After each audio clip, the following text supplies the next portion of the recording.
This video is dimension analysis, or often called conversion problems. This concept is very important. Este concepto es muy importante. Ce concept est très important. Dieses Konzept ist sehr wichtig. Questo concetto è molto importante.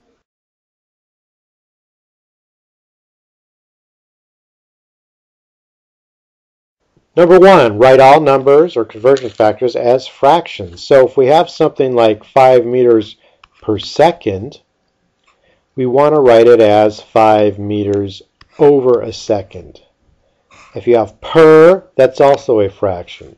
So per is a fraction as well. Write everything with its units. Don't leave something blank. This doesn't mean anything.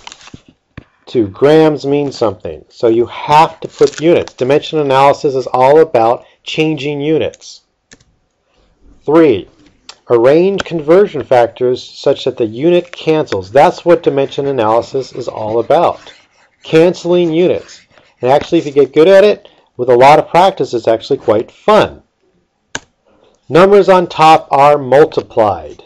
So if things are on top, you multiply them just like a fraction. It's just fractions. So, such as this, where you multiply on top, and on the bottom, we divide. Just basic math, really. These are some numbers that you should know. Now, you don't have to memorize all of these, but you should know where to get them. Particularly the kilo, the centi, the milli, the micro, the nano. These are the ones that we're mostly going to use. So it actually would be great if you could know these or memorize those, or at least know where you could get those very quickly. But these are basically some prefixes, multiplication factors that you should know. Now, conversion factors, you're going to be using conversion factors a lot in chemistry. So these conversion factors you can find in a book, online, the back of a periodic table, many different places. Now these, of course, are not all the conversion factors. These are just some. So you should really know in your book, there's an appendix in your book where you can get the conversion factors, and really have them handy, because with the conversion factors you can pretty much solve most any dimension analysis problem. Now conversion factors, we see them here, they're equal signs, but equal signs can be written as fractions. For example, we can have 1 cup equals 8 ounces. We can write it over 1 cup equals 8 ounces. It's the same thing. Or we can say 8 ounces to 1 cup. So equal signs we can write as fractions. That's very important. So when we're canceling things out, doing dimensional analysis, and we want to go from one thing to the next, we go to a conversion chart, and we can write these as fractions. 1 mil over 1,000 microliters. Or, conversely, we can write it, if we need to, 1,000 microliters over 1 milliliter. And I forgot the little L over there. Be aware of where your conversion factors are, and what you might need to look them up on Google, or where you can find them in different places. Here's another conversion table. You probably can't see it, but that's okay. It just has a lot of different conversion factors, and we can find many of these again online or in the back of the book. And to repeat, any equal sign we can make as a fraction, and this can be a denominator or a numerator. It all depends on how we want to go about our dimensional analysis problem. And so we're going to try a bunch of problems, and I'll show you what I mean. But first, to reiterate, the conversion factors are ratios or fractions. So 1 kilogram, if something is like 1 kilogram is equal to 2.2 pounds, we write that as 1 kilogram equals 2.2 pounds. You also might see 1 kilogram is 2.2 pounds. The word is means equal. We can write 1,000 milliliters over 1 liter, or we can write it as 1 liter over 1,000 milliliters. It all depends on our problem. we can write 12 inches over 1 foot, or we can write 1 foot over 12 inches. Also, we can say there's 12 inches per 1 foot, or 1 foot per 12 inches. So if you see per, like miles per hour, per means divided by. If you see these words, they may also be used in a ratio. 1 mile is 5,280 feet. We can write that as 1 mile is 5,280 feet, or 1 mile per 5,280 feet. We can also write it as 5,280 feet per 1 mile. Again, which goes on top or the bottom depends on what problem we're solving. If you see in, there are 12 eggs in a dozen. That means 12 eggs. So you notice I'm writing the units too. In a dozen. Or I can write 1 dozen in 12 eggs. Put those units there. Remember per as well. Just 12 eggs per a dozen, 1 dozen per 12 eggs. You see out of. 3 out of 4 dentists recommend Trident. 3 out of 4. When we're using conversion factors, we want to know this general rule.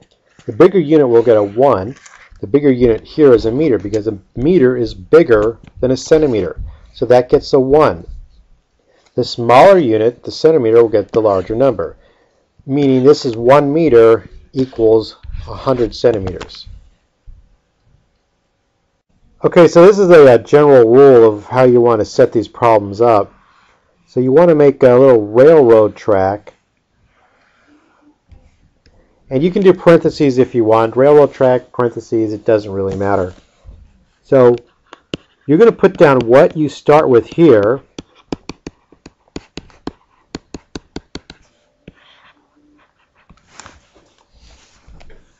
And what you end up with here.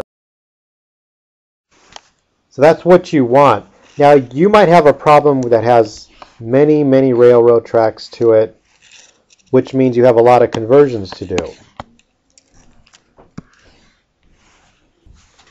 So this is the unit down here that you start with. So you're going to be given some units, and that's what the units you start with. You put them here and here for the sole reason to cancel out, because one unit divided by the other is going to cancel them out. So here are going to be the units that you're going to end up with. We see that this was part of the conversion factor. The blue and the red, they were part of the conversion factor. The red's canceled and we end up with the blue.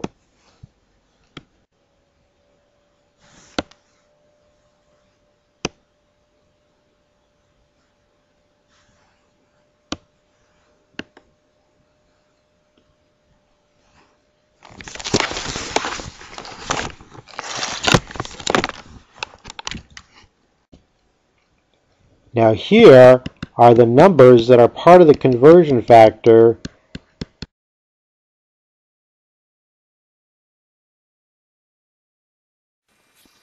The top equals the bottom. So this middle part is the conversion factor. This is the conversion factor, so we can get from this red to the blue. We start with the red, that's what we start with, and we end up with what we want. Let's try an example here. If I meet a guy from Europe who says I can bench press 250 kilograms, and I want to know how many pounds that is. So 250 kilograms, I put what I'm given here. That's what I start with, 250 kilograms. And kilograms goes down here. That's the unit I start with. I just put that down there because I know it's going to cancel out. Pounds, what the unit I want should be up here, pounds. Pounds. Here is the conversion factor. This is the conversion factor. What is the conversion factor? Well, I know there are 2.2 pounds per kilogram, or 2.2 pounds equals 1 kilogram. Now where do I place it? Put 2.2 pounds on the top per 1 kilogram. Now all I have to do is have fun with canceling units. I'll just use a highlighter. The kilograms will cancel. Left with the pounds. So I just multiply across. 250 times 2.2, we get 550 pounds. So let's try this. We're going to convert. So let's try this. We're going to convert 77 kilograms to grams. So we're going to write the railroad tracks, and this is what we start off with: 77 kilograms. And we'll put that over 1. Now we want to find grams. We're going to have to find grams. So we write this over 1 because everything needs to be written as a fraction. And we want to know grams. So we put that over here. So that's the unit we want to know. That was the blue. And this is the red. So we want to put a conversion factor here that will give us kilograms to grams. Now that conversion factor, if we remember, needs to have a kilogram here and a gram here. So the units will cancel out. So here we find a conversion factor that has kilograms and grams in it. And we go 1 kilogram is 1,000 grams. So we put that 1 kilogram equals 1,000 grams as our conversion factor. Now, we want the kilograms to cancel out, so we have 1 kilogram here, and then 1,000 grams will be up here. That's how we are going to write our conversion factor. Okay, now the fun part, we cancel the units. All we have to say is the kilograms here will divide out by the kilograms here. We're left with grams, and that's what we want. We wanted grams, 2 grams. So that's just multiplied across. 77 times 1,000 equals grams. That's 77,000 grams.